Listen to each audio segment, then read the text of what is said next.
If you were to ask me what is my number one concern in my life, my total life, I would quickly say to you, I'm really concerned about what's happening to our climate.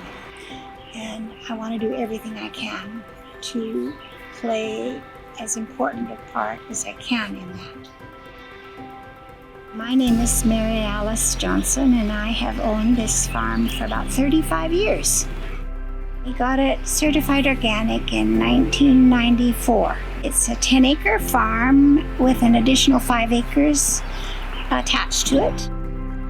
Climate change impacts my farm greatly because we are on a southern slope with very light, sandy silt soil that drains very quickly, and we're totally dependent on our creek at the bottom of the property and one well for water.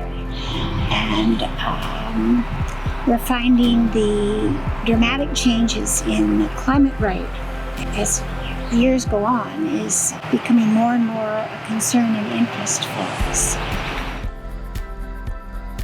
Practices that we've learned to use here, because we realized quite early that water was going to be an issue, is we do a lot of mulching, we do drip irrigation, very carefully controlled. We do a lot of green manuring. We do a lot of cover cropping. So our cover crops, we use vetch and grains and buckwheat, and we get it all started in the spring so that by when July comes, they're well established and we can start withholding water and not worry about it. So I'd say probably a good third of the land is in cover crops, and a third in perennial crops, such as shrubs and trees, and then a third would be into annuals.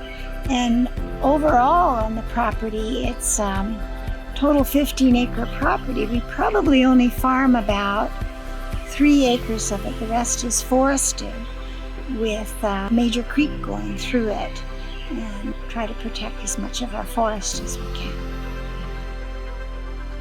I want to try to get food to people that actually puts back into the environment with the diversity of crops. And I find the demand for my produce is huge. So selling it's not a problem. I've been found it really easy to find customers who feel the same way I do about climate, that it is their major concern. And I feel like this sort of an approach has not hurt me at all financially. If anything, I become known in my community for being an asset.